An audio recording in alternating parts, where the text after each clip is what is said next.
చూడాలి టౌన్లో public health D లేకపోవడం కూడా ఈ డిప్రెషన్. కూర్చోమ్మా, కూర్చోపోతే నేను నిద్ర కూడా మానేడు. కూర్చో, అన్నం కూడా తిన్నాడు. ఆయన చెప్పను. ఒక సమస్య, ఈ రోడ్లు 3 ఎంట్రీలు అయినాయి. 3 ఎంట్రీలు గుండా కూడా ఎవరు పడితే వాళ్ళు కుర్రవాళ్ళు కొత్త వాళ్ళు వచ్చేస్తున్నారు బైకుల మీద అని చెప్పడం జరిగింది. దానికి అనుగుణంగా ఇక్కడ ఏదైనా సీసీ కెమెరాస్ ఉంటే బాగుంటుందని చెప్పి మీరు సార్ దృష్టిలో ఆ రోజు పెట్టడం జరిగింది. దాన్ని కూడా ఒక 3 రోజుల క్రితం సీసీ కెమెరాస్ కూడా 3 లైన్స్లో కూడా ఏర్పాటు చేయడం జరిగింది. At the same time ladies అంతా కూడా ఇక్కడ మద్యం ప్రాబ్లం ఉంది, ఎవరో బెల్ట్ షాప్లు అమ్ముతున్నారు, వాళ్ళ వల్ల రాత్రి టైం తాగి ఇబ్బంది పెడుతున్నారు అంటే ఆ బెల్ట్ షాప్స్ ఉండే వాళ్ళని కూడా పిలిపించాం, వాళ్ళ కౌన్సిలింగ్ చేసాం. అటువంటిది కూడా లేకుండా రెగ్యులర్గా మేము పర్సూ చేసుకుంటాం సార్. అదేవిధంగా ఇక్కడ ప్రధానంగా గంజాయి తాగేవాళ్ళు, డ్రగ్స్ తీసుకునే వాళ్ళు ఎక్కడెక్కడి నుంచో వచ్చి ఇక్కడ ఉంటున్నారు అని చెప్పారు. వాళ్ళందరినీ కూడా మేము కౌన్సిలింగ్ చేసాం. ఈ మధ్య కాలంలోనే చెరుకుపల్లి మన చిలకలూరుపేట మొత్తానికి గంజాయి సప్లై చేసే బ్యాచ్ ఒక 2 అరెస్ట్ చేయడం కూడా జరిగింది. వాళ్ళని ఆల్రెడీ ఫుట్పాత్ మీద కూర్చునేవాడు. సభకు ఇచ్చేసిన మన గౌరవనీయులైన శాసనసభ్యులు మన పచ్చిపాటి పునరుద్ధరణకు ముందుగా అందరి తరఫున ధన్యవాదాలు తెలియజేస్తున్నాం. అయితే ఈరోజు ఇక్కడికి వచ్చిన కారణం మనందరికీ కూడా తెలుసు. గతంలో సారు ఇక్కడ విజిట్ చేయడం జరిగింది. పుల్లారావు సార్ విజిట్ చేసినప్పుడు ఇక్కడ ఉన్న లోపాలన్నీ కూడా మీరందరూ కూడా తెలియజేశారు. వాటన్నింటినీ కూడా కన్సర్న్ అధికారులైన మాకు, మున్సిపల్ కమిషనర్ గారికి అందరం కూడా దాన్ని లిస్ట్ చేసుకున్నాం. దానికి అనుగుణంగా ఇక్కడ ఫస్ట్ ఆఫ్ ఆల్ వాతావరణం బాగాలేదు, పబ్లిక్ లా అండ్ ఆర్డర్ బాగాలేదని చెప్పేసి మీరు అందరూ కూడా తెలియజేయడం జరిగింది. సార్ చెప్పిన వెంటనే లా అండ్ ఆర్డర్ పరిరక్షణలో భాగంగా ఇక్కడ అవుట్ పోస్ట్ని ఏర్పాటు చేయడం జరిగింది. అవునా కాదా?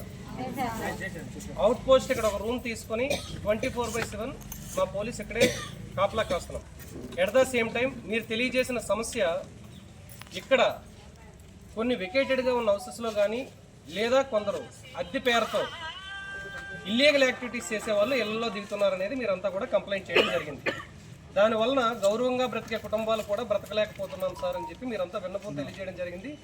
దాని పట్ల కూడా మా ఏఎస్ఐ గారు అనే టీము, పుల్లారావు ఎస్ఐ గారు, మేము రెగ్యులర్గా కొన్ని లైన్స్ విజిట్ చేసి అక్కడ ఉన్న వైజాగ్ నుంచి వచ్చిన డ్యాన్సర్స్ని కానీ కొంత ఇల్లీగల్ యాక్టివిటీ చేసే బ్రోతల్ యాక్టివిటీ చేసే వాళ్ళని కానీ ఇక్కడి నుంచి తరిమేయడం జరిగింది. ఇంకా ఎక్కడైనా అరాకొరా ఉన్నా సరే అలాంటి వాళ్ళని కూడా ఇక్కడి నుంచి పూర్తిగా సమూలంగా పంపించేస్తాం. ఈ ఫస్ట్ 4512 టిట్కా వాళ్ళు మున్సిపాలిటీకి అప్పచెప్పడం జరిగింది. అందులో మేము 3435 వరకు కీస్ ఇచ్చాం. ఆ కీస్ ఇచ్చిన వాటిల్లో ఇప్పటివరకును సార్ మీరు చెప్పిన తర్వాత నేను 2 రోజుల్లోనే మా ప్లానింగ్ అండ్ వెల్ఫేర్ మొత్తం ఒక 40 మందితోటి సర్వే చేయించడం జరిగింది సార్. ఇంటింటికి వెళ్ళి మొత్తం 103 ఇవి ఉన్నాయి సార్. మొత్తం బ్లాక్స్ 103 బ్లాక్స్లోని ఈ 50 మంది కూడా సర్వే చేశారు 2 రోజుల్లో. 2 రోజుల్లో ఆక్యుపైడ్ 1391 ఉన్నారు సార్. మామూలు లబ్ధిదారులు, అసలైన లబ్ధిదారులు 1391 ఉన్నారు సార్. ఎస్ సార్, అవును సార్. వాళ్ళందరూ ఉన్నారు సార్ అంతా కూడాను. తర్వాత రెంట్కి ఇచ్చిన వాళ్ళు 96 మంది ఉన్నారు సార్. ఇక్కడ మనం కీస్ తీసుకొని రెంట్కి ఇచ్చిన వాళ్ళు సార్. తర్వాత లాక్ చేసిన 2200 ఉన్నాయి. లాక్ చేసి 2200 వెనక్కి తెప్పించేసి చేరకపోతే మనం పూర్ పీపుల్కి ఇద్దాం, పేదవాళ్ళకి ఇద్దాం. అవును సార్. యాక్చువల్గా మా సర్వే ప్రకారం ఏంటంటే ఎవరు ఏమీ చెప్పలేదు సార్ అమ్ముకున్నట్లు. 10 మంది మాత్రం చెప్పారు సార్. మాకైతే మా వరకును మా మున్సిపాలిటీ సర్వేలో ఇది 10 మంది మాత్రమే మేము అమ్ముకున్నామని చెప్పడం చేస్తారు. అయితే చాలా వరకు ఉన్నదని చెప్పేసి తెలియడం అదే సార్. ఈ లిస్ట్ అంతా కూడా మనం సిఏ గారికి ఇచ్చాం సార్ ఆల్రెడీ.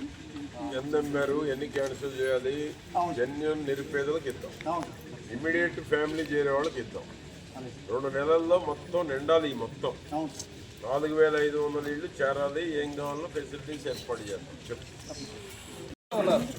మన చిలకలూరుపేట మొత్తానికి గంజాయి సప్లై చేసే బ్యాచ్ కోతవరం గ్రామంలో అతను లొకేషన్ తీసుకొని చిలకలూరుపేట మొత్తానికి కూడా విశాఖ పాడేరు నుంచి గంజాయి తీసుకొచ్చేసి చేస్తున్నాడు. అతన్ని ఈ మధ్యకాలంలో ఒక 4 days బిఫోర్ రిమాండ్కి చేసాం.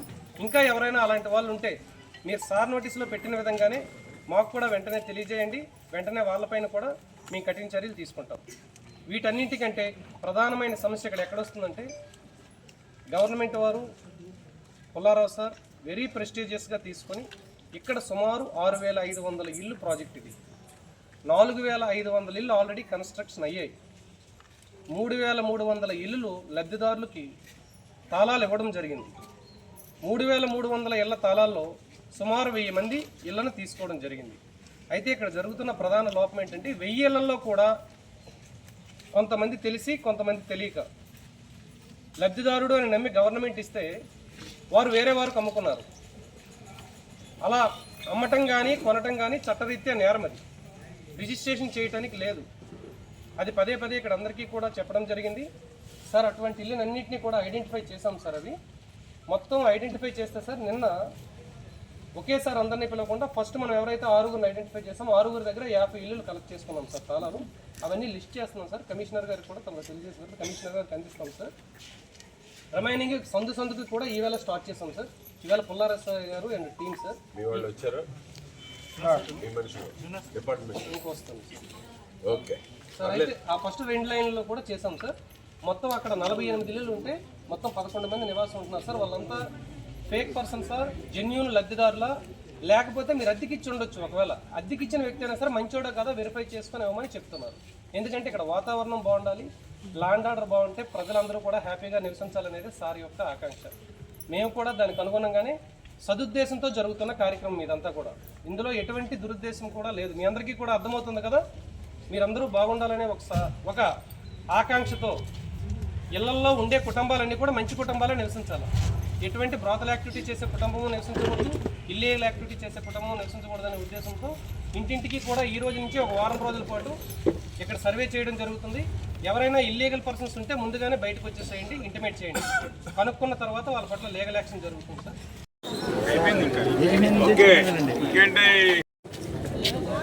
అన్ని రకాల చర్యలు రోజు స్పెషల్ డ్రైవ్ పెట్టి ఏకుంజాము నుంచి తెల్లవారుజాము నుంచే శానిటేషన్ వర్కర్స్ అందరూ పనిలో ఉండాలి.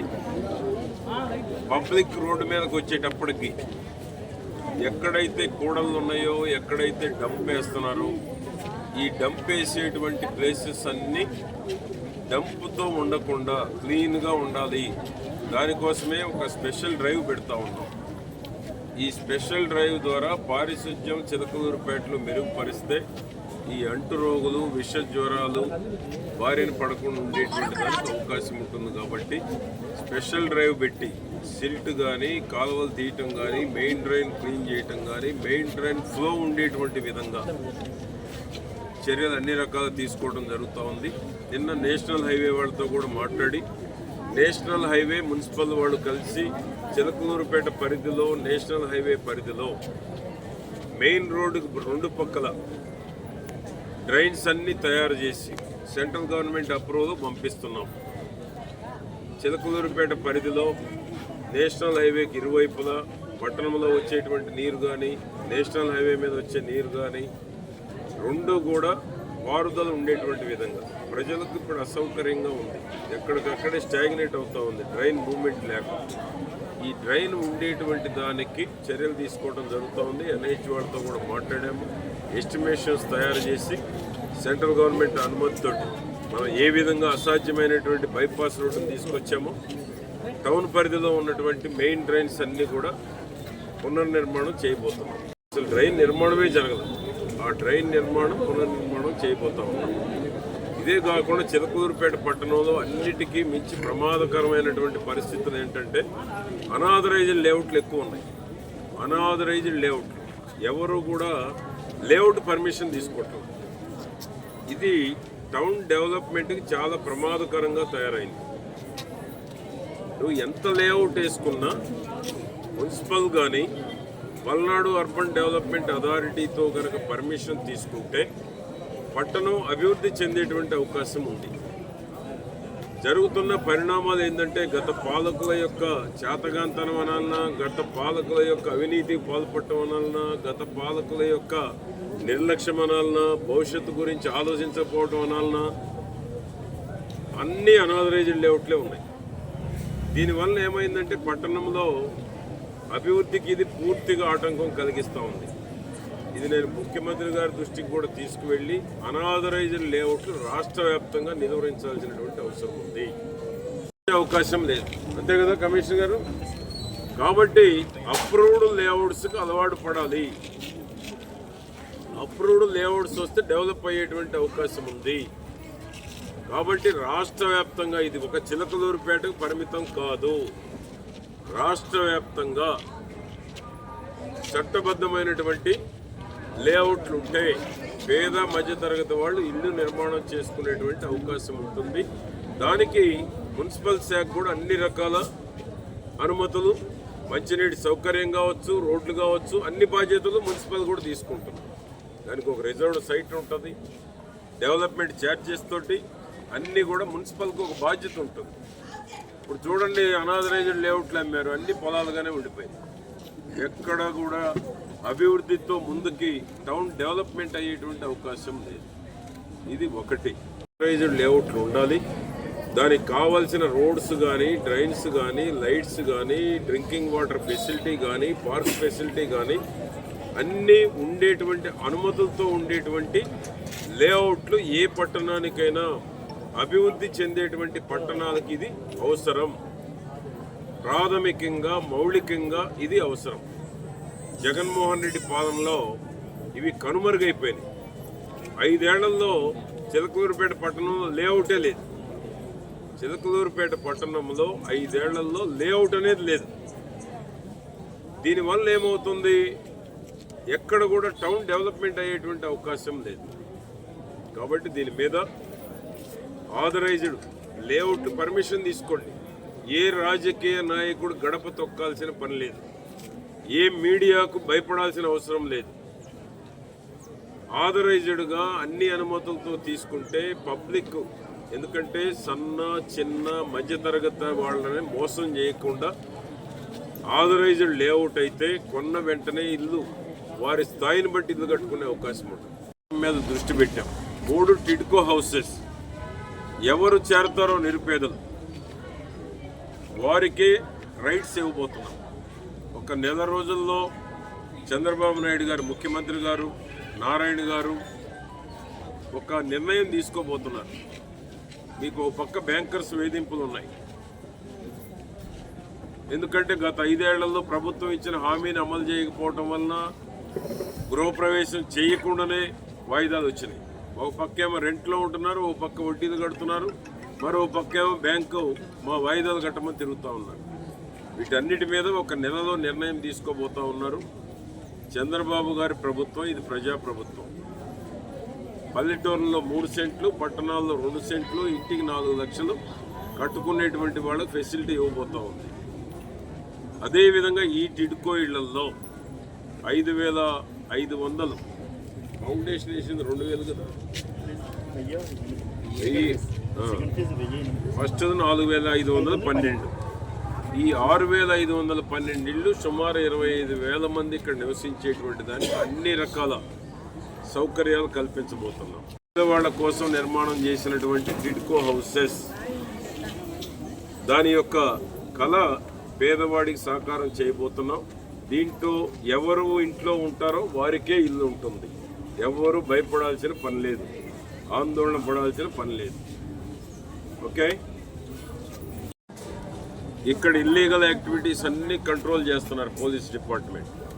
బస్ ఫెసిలిటీ చేయబోతున్నాం. ఇక్కడే రాబోయే రోజుల్లో స్కూలు, హాస్పిటల్, స్టోర్స్ అన్ని ఫెసిలిటీస్ ఇవ్వబోతున్నాం. Phone facility ఇవ్వబోతున్నాం.